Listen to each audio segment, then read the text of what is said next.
Today I'm going to show you how to contour and highlight your face so that you look like the best possible version of yourself and not like you've painted by numbers somebody else's face on top of your own. First of all, I want to give you a few tips on highlighting and shading. Highlighting is to bring something forward, and shading or contouring is to recede something. And having a light and a dark next to each other emphasizes both. With your highlight, a slight shimmer or something that's going to reflect the light is going to help bring something forward. And with your contouring, using a matte color will help to recede even more because a shimmery product reflects the light that always bounces and brings something to the forefront. So we want to make sure that our contour color is a nice matte color. I get asked a lot, should I contour my nose? And in the interest of quick and easy makeup, I would say no. This is something that requires a lot of practice, and you've got to know your features very well, and you've got to know where to apply your highlight and your shade. Also, running a little bit of a highlight down the center of the nose and polishing the tip of the nose, I think is best avoided, just in the interest of looking natural and looking like a great version of yourself. Just avoid the nose altogether. But focusing on the outer perimeters of the face is going to create a beautiful three-dimensional look to your makeup. Another question I get asked is, should I highlight the Cupid's bow? This is done a lot in a lot of videos. It is done a lot for fashion photography. And that is fine, but you've got to be careful. If you do have any lines and wrinkles around the top of the upper lip, using a highlighter right there will emphasize those. So yes, you can, but avoid it if you want to de-emphasize any fine lines and wrinkles around the mouth. I'm going to show you how to apply your contour and your highlight, and I've started with my concealer foundation applied all over the face over the top of our serum primer. We're going to use Radiance Moon as our highlight and Terra Cheek Lip Tint as our contour. The reason for highlighting and shading or contouring the face is to bring out our best features. So highlighting emphasizes while contouring de-emphasizes. So we want to focus on our best features that we want to bring forward, and then we can de-emphasize some features that we want to make recede a little bit. There are many areas on the face that you can highlight and contour. It doesn't mean that you should go hard on all of them. Our aim today is to make us look like the best possible version of ourselves, not to paint a whole new mask on top of our face. So what we're going to do is use a little bit of Radiance Moon first. I'm going to start with the eyelid, just popping it along the top of the lash line. This is going to help bring the eyelid forward. And then once we put our contour next to it, we're going to see extra dimension. So putting the highlight and the shadow next to each other helps to emphasize both of them at the same time. So we're going to pop this along the lash line, and it's not too much. It's just enough to let the light bounce off the lid of the eye, which is attracting light into the eye and helping to bring the lid out. Also to emphasize the mascara once that's on as well.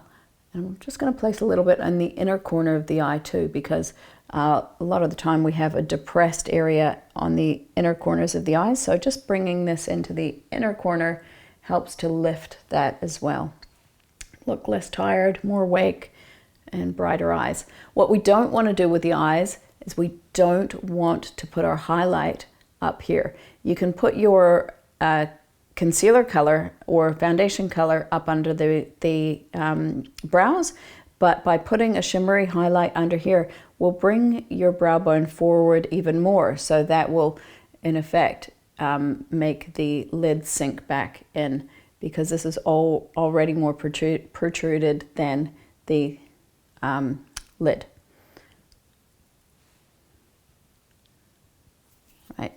So next to that, we will go in with our Terra Contour color.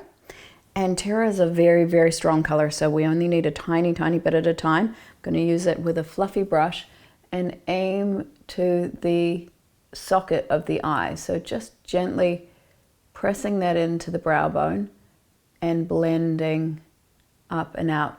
And the great thing is with these cream colors is you can blend with a clean finger and you really can't go wrong. So we don't want to go too far into the inner corner of the eye because we don't want to bring the eyes in together too much.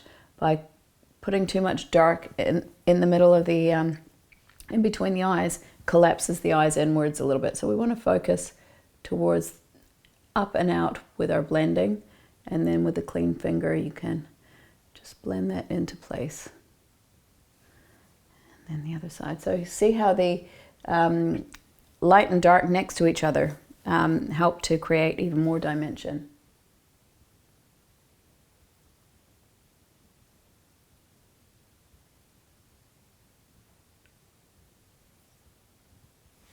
Then let's go under the cheekbone to emphasize the cheekbone and sculpt the face a little bit. So a little bit, tiny bit on the fingertips. I like to just pat it off against the back of my hand just to make sure I don't have too much on the fingers, because a little bit goes a very long way here.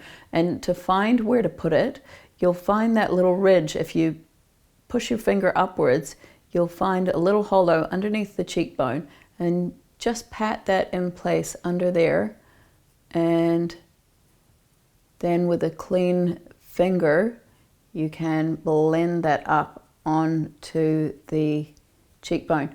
So it's very subtle, and you don't need much, and you don't need to press hard at all. Subtly just blend that into place, and then you can use your diffuser brush to blend that out as well. So we've created more of a shadow into the cheekbone here. Let's do the other side.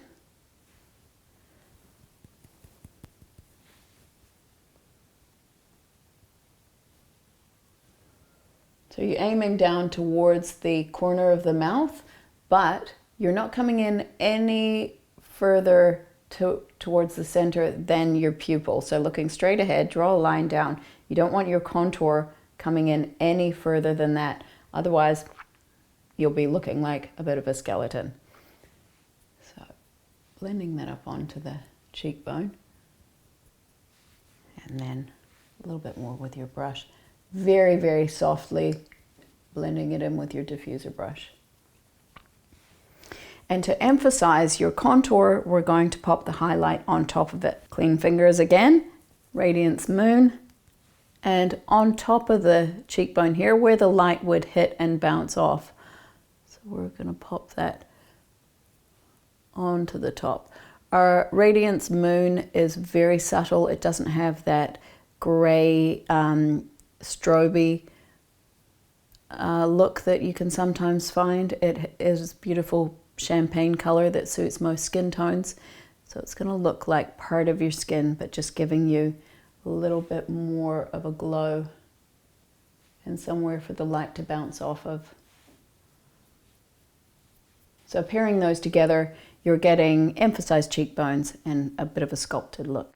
Then the other place I would suggest using your contour is just underneath the jawbone.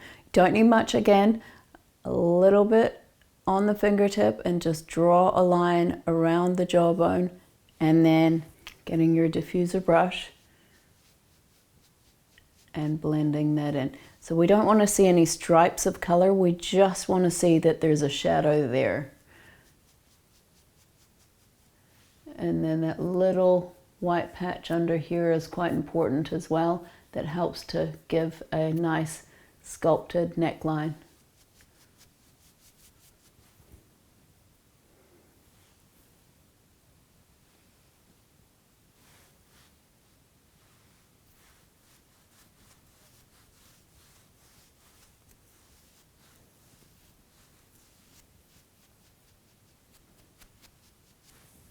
The only other place I'd suggest contouring if you're wearing your hair back is to go in around the hairline with a little bit of Terra cheek lip tint as well. Then you're ready to pop on your cheek color over the top, a little bit of color here, and then lips, and you're good to go. and I've used a Send Cheek Lip Tint today. So there's a quick and easy way to highlight and contour while looking like the best possible version of yourself and not like you've painted by numbers somebody else's face on top of your own.